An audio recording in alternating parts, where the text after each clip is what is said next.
getting busted out by old retired Jewish ladies and aberrant middle-aged Asian men in cowboy hats.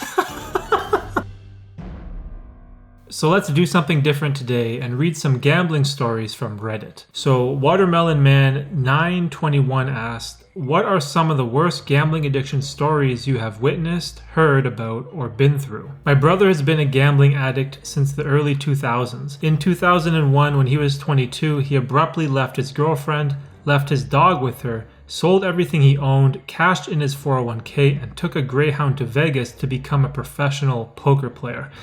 Oh man, okay, so right off the bat, there's a million things wrong here. So he decided to become a poker player in 2001. Now that was 2 years before the poker boom in 2003. This is problematic because in 2001, poker wasn't that much of a household known game, but in 2003 when the poker boom started, there was tons of recreational players and beginners that were new to the game that you could probably make money off of. Now in terms of leaving his girlfriend and leaving his dog, which is all awful, but cashing in his 401k, isn't that, I'm Canadian, but isn't a 401k like your retirement fund that you get from like a company that you can invest into, or they match your investments? So he basically just cashed in his future, took a Greyhound bus, and wanted to become a professional poker player. Yikes.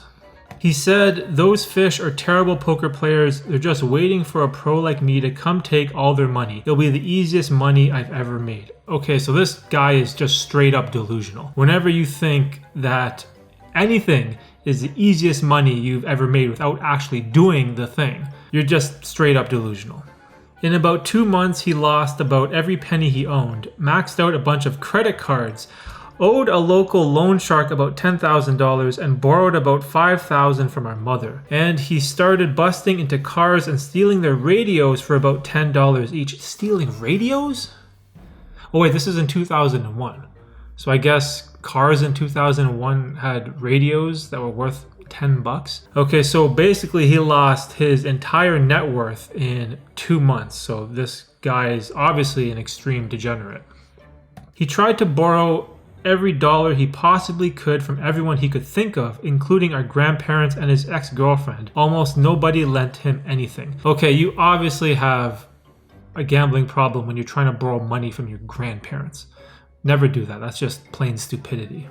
He didn't even lose it at high stakes games or in professional tournaments. He blew it all local casino low stakes games, getting busted out by old retired Jewish ladies and aberrant middle-aged Asian men in cowboy hats.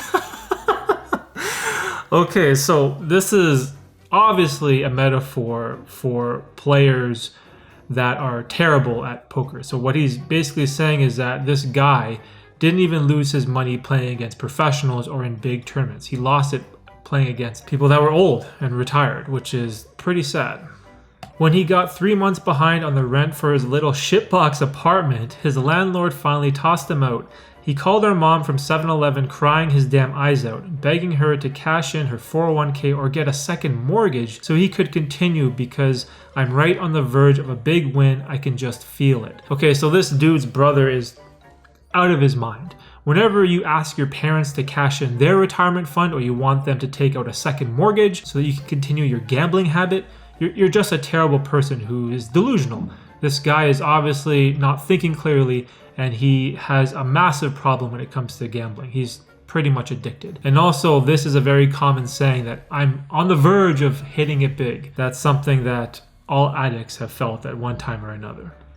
So she had to drive out personally all by herself. That's about 36 hours of driving, folks. And she was 53 at the time, to pick him up and bring him back here. He asked her to wire him the money for a Greyhound ticket home, and she refused. She said, nope, you'll just blow it at the casino. He said, you're right. Okay, so this is props to the mom for saying no. Because she could have easily just wired him money for a Greyhound bus ticket. But she drove 36 hours, so a day and a half, and she was 53 just to pick up her son from Vegas because he's broke and a degenerate.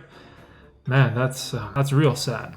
He still plays online poker, he still loses, but it's under control now. I think he lost a fantasy about gambling being a fast, get-rich-quick scheme. Wow, that's crazy. So at least he has it under control, but he still plays. So he obviously loves the game of poker. It's so funny how a lot of people see poker as this get-rich-quick scheme. It's this game where you're not playing against a casino, you're playing against other players. So you think that if you are a far superior poker player, that you can win money from them and make a living. So this story was super interesting.